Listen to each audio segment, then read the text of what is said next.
சாய் பக்தர்களுக்கு என் அன்பு வணக்கங்கள். ஓம் சாய்ராம்.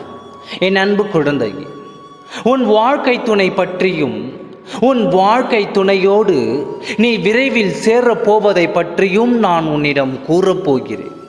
அதை பொறுமையாக கவனத்துடன் கேள்.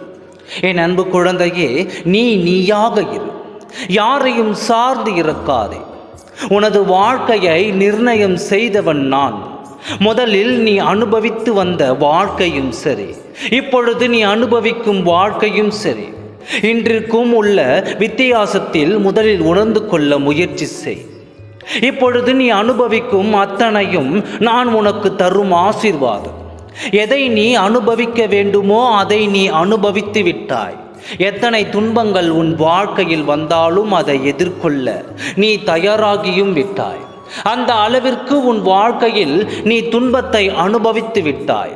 கடந்து வந்த பாதையில் நீ பார்க்காத துயரங்களும் இல்லை, நீ பார்க்காத ஏமாற்றங்களும் இல்லை.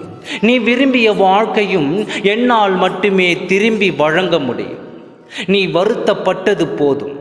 உன்னை பார்த்து விலகியவர்கள் தேடி வரும் நேரம் இது.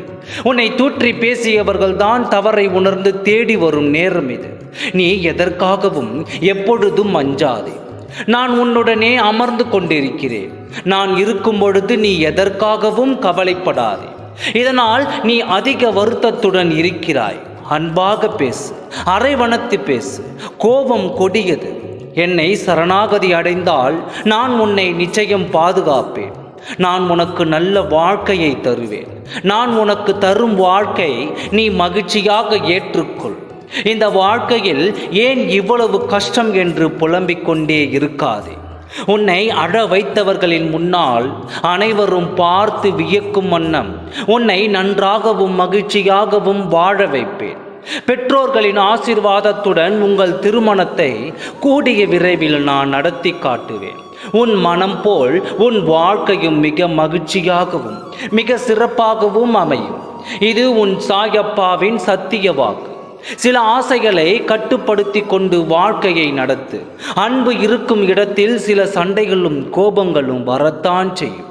அதையும் எதிர்த்து போராட தயாராகுகிறது. உன் வாழ்க்கையில் உனக்கான மகிழ்ச்சியையும் ஆசையையும் நீ நிறைவேற்றுவதற்காகவே நான் வந்திருக்கிறேன். உனக்கான சிறந்த வாழ்க்கையை நான் தேர்ந்தெடுத்து விட்டேன். நான் என்ன நினைக்கிறேனோ அதுதான் நடக்கும். எனக்கு இன்னும் கல்யாணம் நடக்கவில்லை என்று நீ புலம்பிக் கொண்டிருக்கிறாய். நிச்சயமாக அதற்கான நேரம் கைகூடி வந்துவிட்டது. உன் பெற்றோரின் வேண்டுதலும் உன் வேண்டுதலும் நிறைவேற்றும் காலமும் வந்துவிட்டது. இவ்வளவு வருடங்கள் கடந்து விட்டாய் என்று வருத்தப்படாதே. மிக விரைவில் உன் வாழ்க்கை துணையுடன் உன் திருமணம் கோலாகலமாக நடக்கப் போகிறது. அப்பொழுது நீ ஆனந்தத்தில் திளைத்து கொண்டிருப்பாய். உன்னுடைய குடும்பத்தாரும் மிகுந்த மகிழ்ச்சியோடும் இருப்பார்கள். அதனால் நீ அடுத்த கட்டத்தை நோக்கி செல்ல தயாராகுகிறது. அனைத்தும் நல்லதாகவே நடக்கும். ஓம் சாய்ராம். நன்றி, வணக்கம்.